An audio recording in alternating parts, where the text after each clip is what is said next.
Part 4. The Secrets of Negotiation. If you have them by the balls, their hearts and minds will follow. In this part of the audiobook, I want to tell you about some of my favorite deals and the essential rules of negotiation they exemplify. First, though, here's my basic philosophy of how deals are done. It's all about persuasion, not power. Power is merely the ability to convince people to accept your ideas. Just because I am a successful businessman doesn't mean I always get my way. It's true that I don't have to be as vociferous about things as before. I don't have to act like a bulldozer to get attention. But I have to coax and make my case just like any other negotiator. An interviewer from Brazil recently asked me what the best parts and the worst parts of having so much money and success were. I had the same answer to both questions: the effect it has on people. Anyone in a position of power will probably agree with me. There are pluses and minuses. The plus side is that people will listen to you more readily than if you aren't on the map financially. The minus side is that they will reduce you to one dimension and keep you there. Power is not just about calling all the shots. It's about ability. You can call all the shots, but if they're bad ones, no one will take much notice after a while. Know what you're doing. That's where the real power comes from. Convincing others has a lot to do with understanding negotiation. Study the art of persuasion, practice it, develop an understanding of its profound value across all aspects of life. Don't expect people to believe your blarney simply because you're good at delivering it. The boardroom is not the pub down on the corner. Make it easy on the people you're trying to convince. Give them readily accessible metaphors and analogies. If you are too far over their heads, they'll feel frustrated, or worse, inferior. Let them know you're all on the same level in some way. Use humor. It's a great icebreaker. I sometimes tell people that I wish our meeting had been yesterday because I was having a great hair day and they missed it. Convincing other people of how wonderful you are and how lofty your ideas are is a good way to convince them to tune out, or, better yet, to escape from you as soon as possible. We all need to have a healthy dose of confidence to be convincing, but don't bulldoze. If you do, you may see a lot of people in front of you at first, but the room will soon be empty. As the adage goes, there's a fine line between acceptance and resignation. You want people to accept your ideas, not merely be resigned to them because they think they can't fight back or are just plain exhausted by you. Don't browbeat them into believing you. Let them think the decision is theirs. It will give them a feeling of control. Here's the golden rule of negotiating. He who has the gold makes the rules. If you walk into a negotiation and know nothing about the other party, let them talk. Listen to their tone. Observe their body language and determine whether they really want to make a deal or just show you how smart they are. Most negotiations should proceed calmly rather than in a hostile manner. However, sometimes the negotiation works best after a few screams and some table pounding. The best negotiators are chameleons. Their attitude, demeanor, approach, and posture in a negotiation will depend on the person on the other side of the table. If the other party to the transaction wants to acquire something you own, let them convince you that you really don't want it or need it. In doing so, they'll convince you of just how badly they want it. Money is not always the only consideration for exchange in the sale of an asset. Think beyond the traditional boundaries. Learn the value of saying no. View any conflict as an opportunity. Most important, know the party on the other side of the table before sitting down with them. Research who you're dealing with, how they negotiate, and what they want from you. Now you're ready to deal. The following stories illustrate these basic rules. Consider what the other side wants. One of the best deals I ever made was the acquisition of the tallest building in Lower Manhattan, a 1.3 million square foot landmark known as 40 Wall Street. I got it for $1 million. and the negotiation was all about timing and intuition. In the 1960s and 1970s, 40 Wall Street was truly a hot property, a fully occupied building. Then in the 1980s, it was bought by Ferdinand Marcos, who was busy dealing with a revolution in the Philippines. The skyscraper at 40 Wall Street fell into decline, proving once again that a business should never be run by a dictator, especially a real one about to be booted from power. Then the Resnicks, a prominent real estate family, descended on 40 Wall Street, but after a long period of negotiation, it became clear that the Resnicks and Citibank weren't going to make a deal and that 40 Wall Street would be back on the block. I wanted very much at this time to make my move. But this was in the early 1990s, and I was in no position to do so. The real estate market was terrible, and my own financial straits were woeful. The next buyer was the Kinson Company, a group from Hong Kong.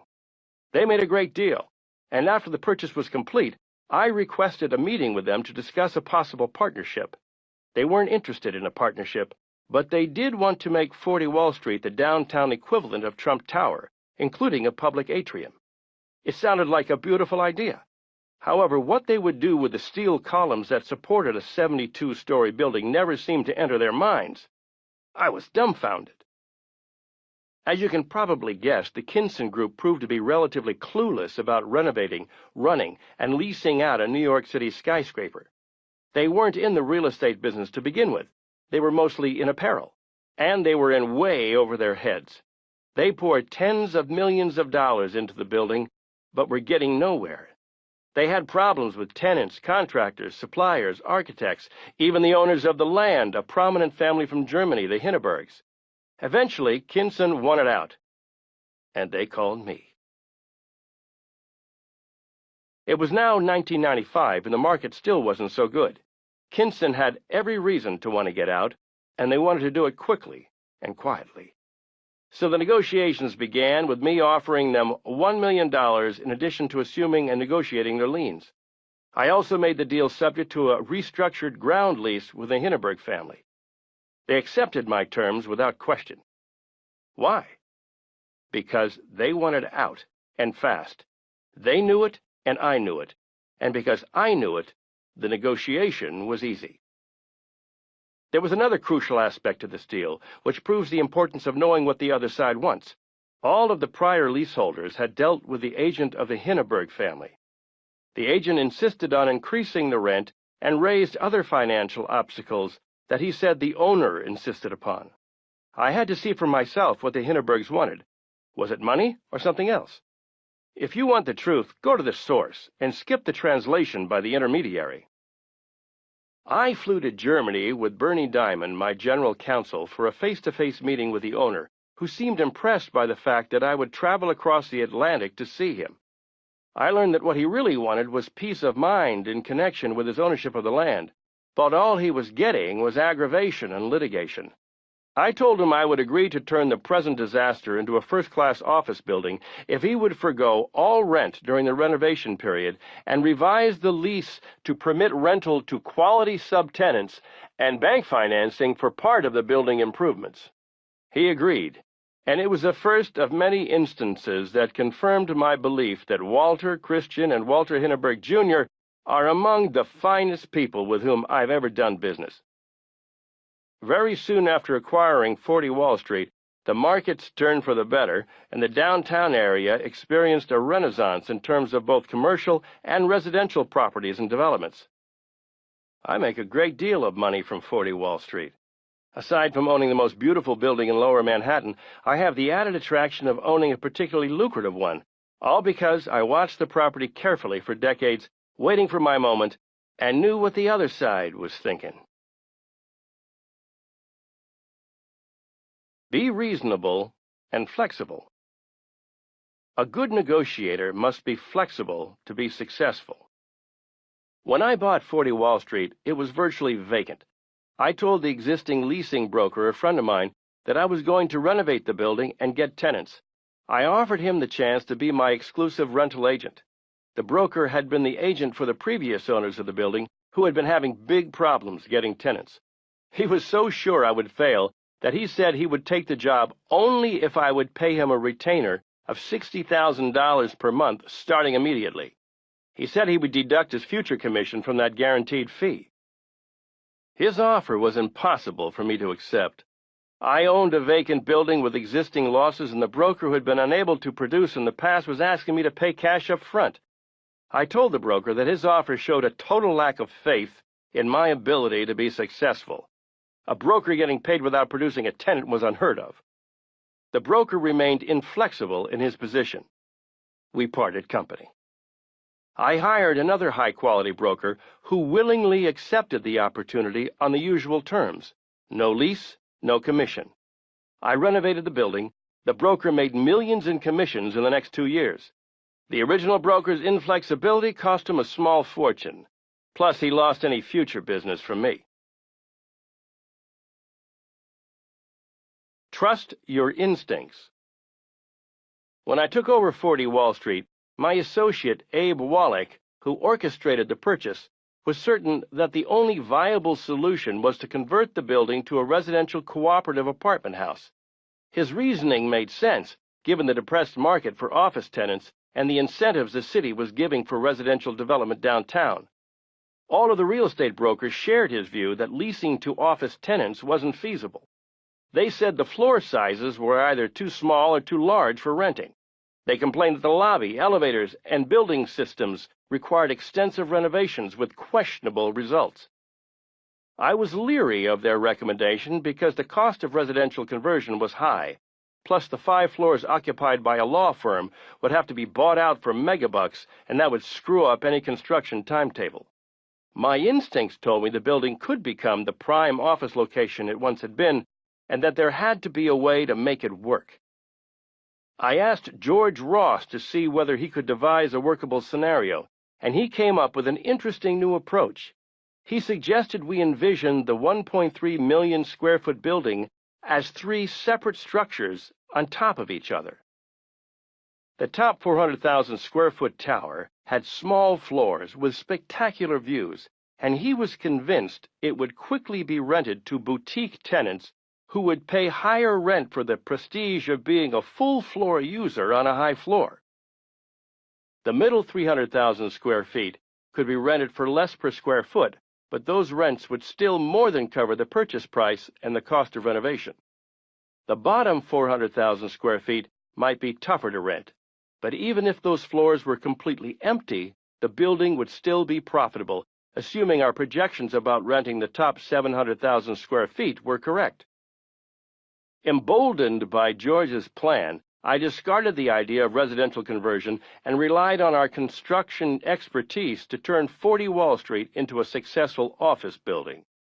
We redesigned and modernized the lobby and building systems, and when the rental market improved, we were ready.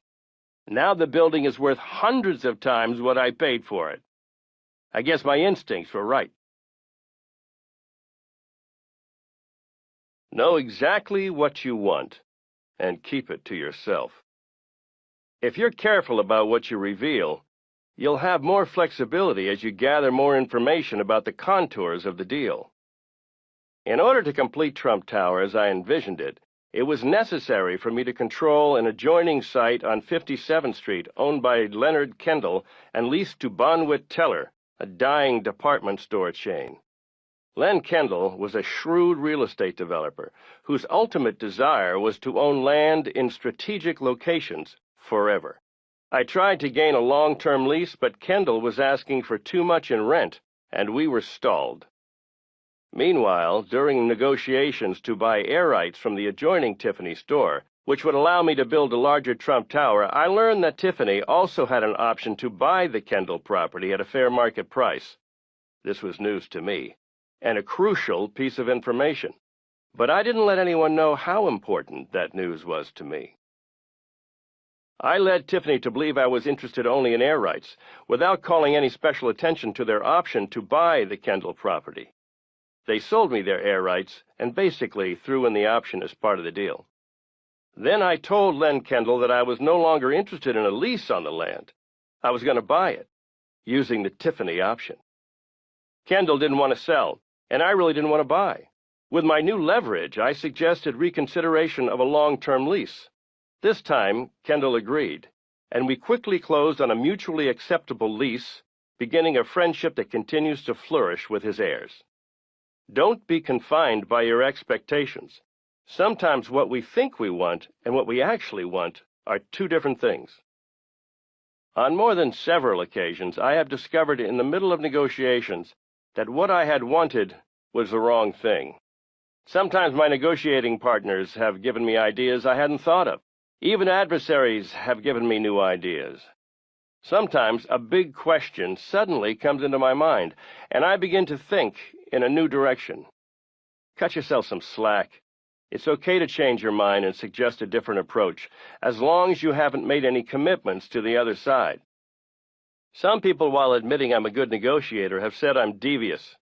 I'm too busy to be devious. I just assimilate new information quickly and move forward in unexpected ways. Unexpected to the other party, as well as to myself. That's one reason I find negotiating exciting. Perhaps because I'm a Gemini, I believe there is a duality to negotiating. You have to balance reason with passion. Reason keeps you open. Passion keeps your adrenaline going.